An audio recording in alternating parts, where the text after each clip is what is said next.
Okay, welcome everybody to today's class. We are doing idioms and phrasal verbs once again.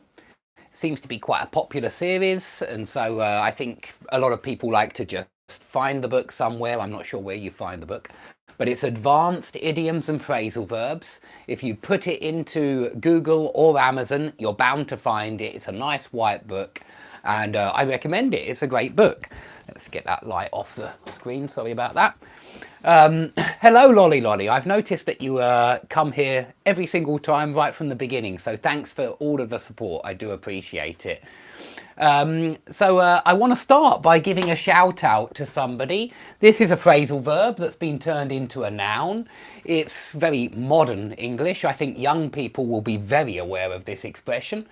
And to give a shout out to somebody means to say to someone that you appreciate or you're glad about something that they've done. So I've just given a shout out to Lolly Lolly. So hi Lolly Lolly. And to Sasha, hi Sasha, and another Sasha, hi Sasha.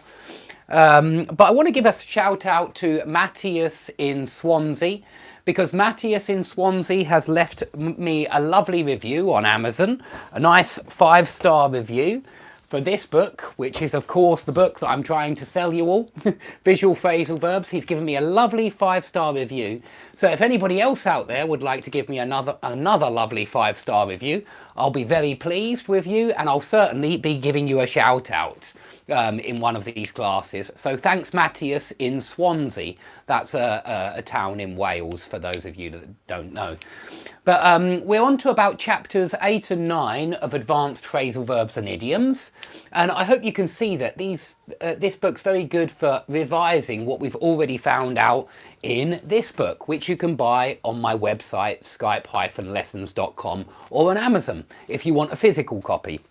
You can get the PDF on my website. Okay, so your flesh and blood. This simply means your relatives. Your flesh and blood are your relatives.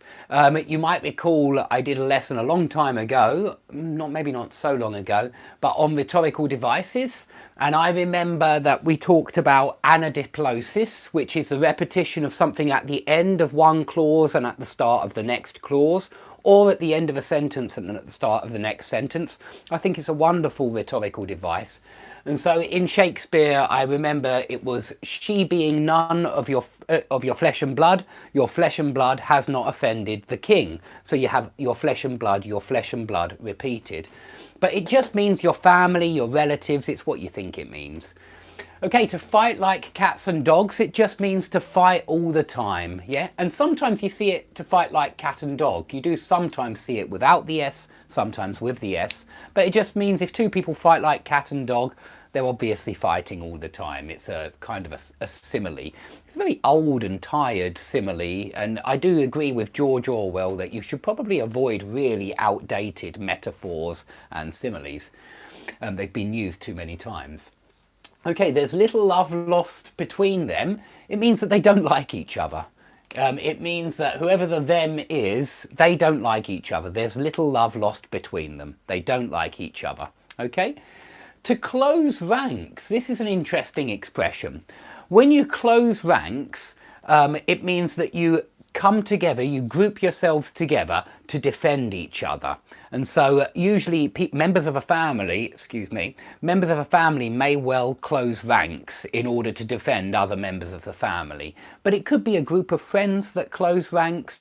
It could be workers in a company that close ranks. It could be a group of policemen, for example, that close ranks when one of their friends is in trouble, or a group of soldiers that close ranks. It's clearly from the military, this expression, to close ranks, because I think rank comes from rank in the military. I think so, anyway.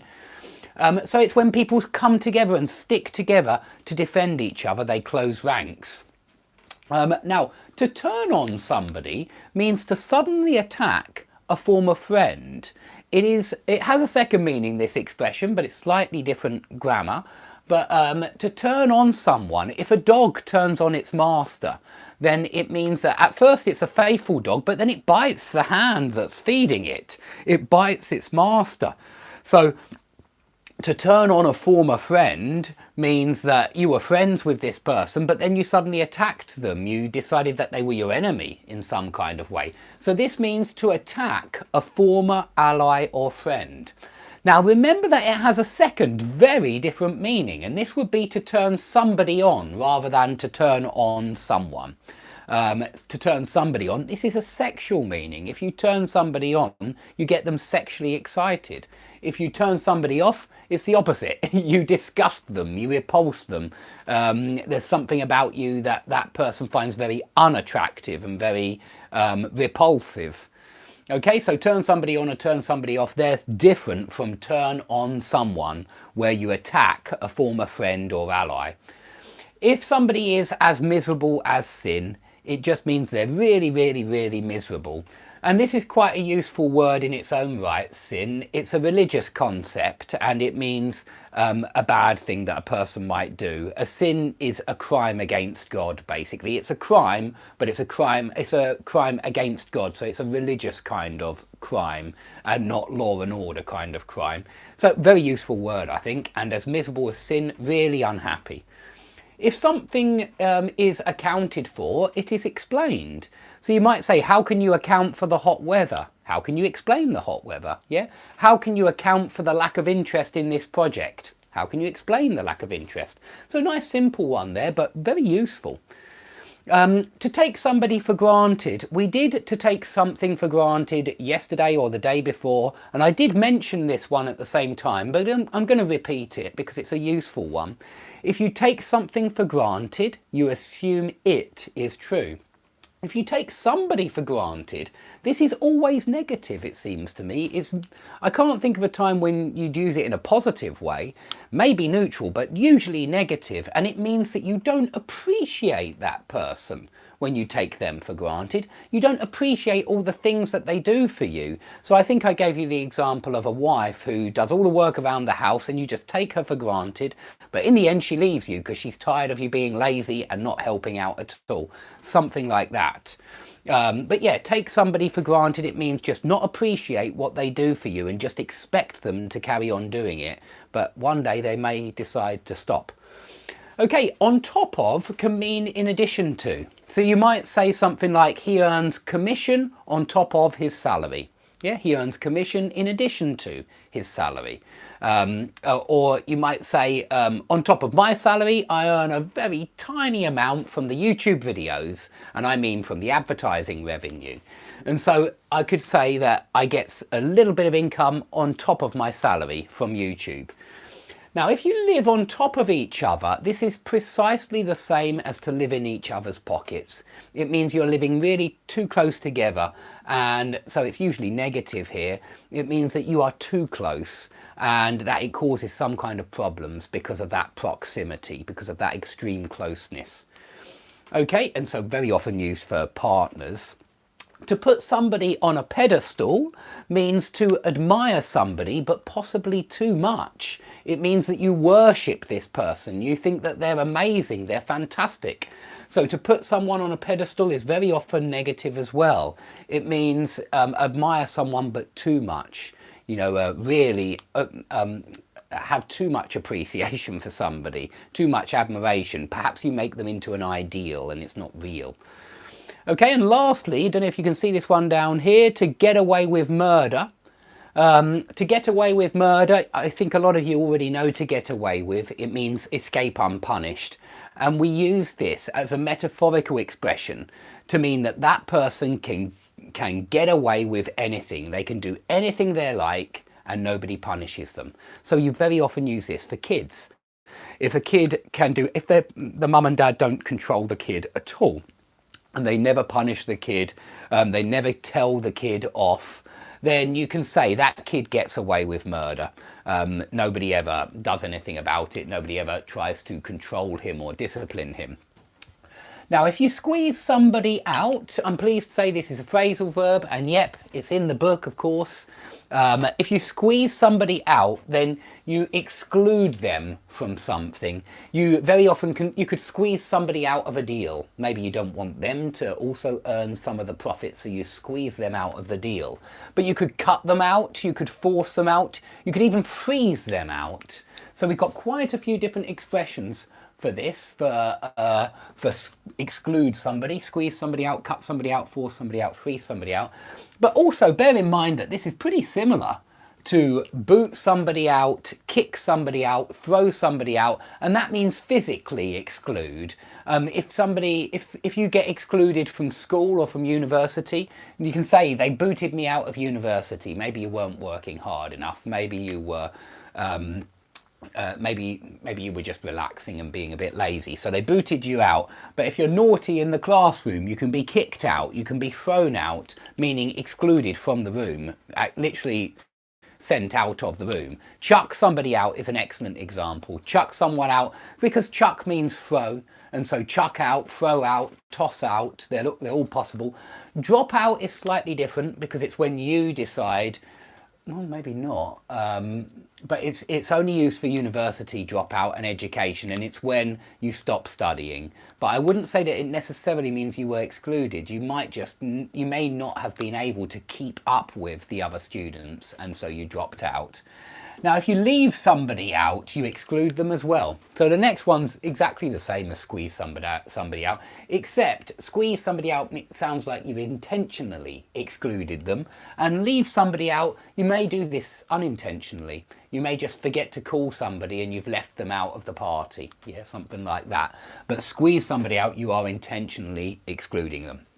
Now, if you starve somebody of something, this is usually used in the passive, and it means you don't give them enough of something that maybe they want or they need. So we might talk about a child who was starved of attention, and notice I use the passive, was starved of attention as a child. That would mean that they didn't get any attention at all. But if you were starved of love or starved of something in particular, that means you didn't get that thing, you didn't get enough of that thing, and it is very often used for children. But you could say he was starved of oxygen when maybe the people who are working in the submarine drops to the bottom of the seabed, and the oxygen runs out. Yeah, the oxygen is running out, and they are starved of oxygen. So it doesn't have to be attention. It really doesn't. It could be anything else when you don't get enough of something. And of course, you can be starved of nutrients or good quality food or something like that. Okay, if you back somebody up, you support them. And I think I've done this one once before, but I'll do it again. Back somebody up, you support them. You could back somebody up in a fight, even if you support them in a fight.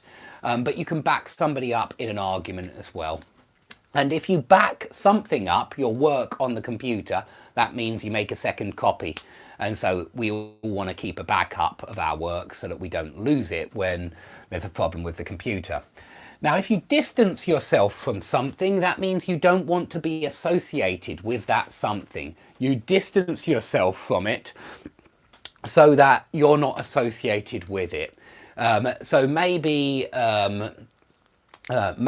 you have a few friends, former friends, that you have turned on, they're no longer your friends, and you want to distance yourself from them because you don't want people to think you and those people are in the same group. Maybe they have a terrible reputation for committing some kind of crime, and so you want to distance yourself from those people. You don't want people to associate you and those people together. But you might want to distance yourself from a job that you used to do if it's a terrible job that you don't want anyone to know about. So you can distance yourself from anything. If you make a point of doing something, then you go out of your way to do that thing. You go to great lengths to do that thing. So you make a real effort to do that thing. So you can make a point of helping someone, just like you can go out of your way to help someone, and you can go to great lengths to help someone. So they both have a to, whereas this one has of doing. Yeah, they're grammatically different. Now, if you lavish something on someone, then you give them lots and lots of this thing. It collocates very well with something like praise or compliments. If somebody lavishes praise on you, then they're giving you lots and lots and lots of praise. If somebody lavishes attention on you, they're giving you lots and lots and lots of attention.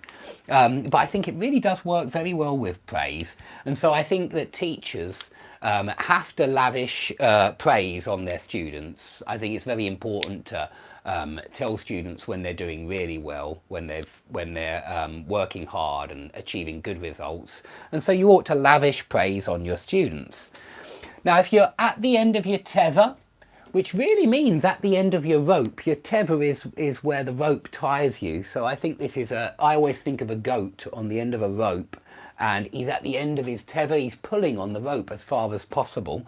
Or to be at your wit's end, it means you have no patience left. You have run out of patience, and you have no patience left to deal with the situation. You have no energy left to deal with the situation. So it's when you're desperate and you're really annoyed about something. So maybe your kids are giving you trouble. Maybe they keep coming back with bad marks from school. They've got mixed up with a bad crowd. You don't know what they're getting up to at night. And so you're at the end of your tether. You've run out of patience with them, something like that. You're at your wit's end. You don't know what to do. Okay, if you're on top of the world, you're in a wonderful mood, aren't you? You're in a fantastic mood. And being honest, I'm in a pretty good mood today, so I could say I'm on top of the world. If you're down in the dumps, then you're you're as miserable as sin. Yeah, where was it here? As miserable as sin. You're in a really depressed mood. Yep, to be on cloud nine, to be over the moon, they're synonyms of this one for sure.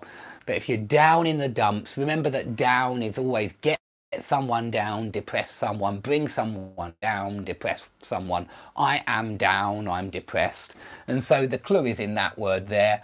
A dump is a rubbish tip, so it's not a very nice place. It's where we throw all of our rubbish, and so the dump isn't a particularly nice place either. So to be down in the dumps, to be depressed.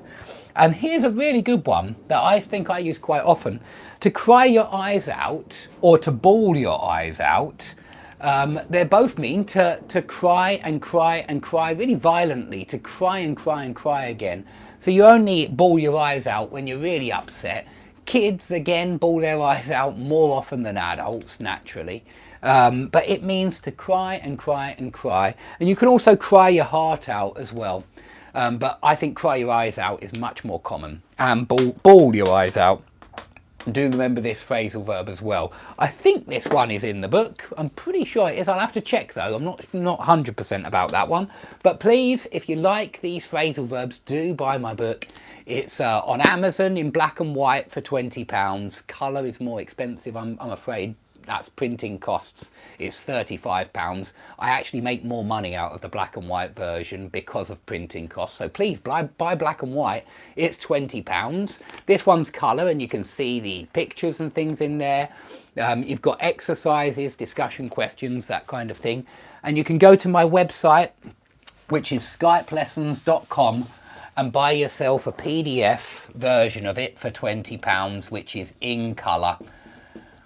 And there are hyperlinks. I want to thank Yuri for putting the hyperlinks into the book, a guy who I employed to help me with all of the layout, the formatting, put lots of wonderful hyperlinks inside it. So he did a really good job. And so if you get the PDF, it's very user friendly. You can just click and go straight to the answers, and click and go straight back to the previous exercise. So thanks everybody for watching. Please like, subscribe, please. If you've got my book already, give me a 5-star review on Amazon. I'll be very pleased with you. And I hope to see you all soon.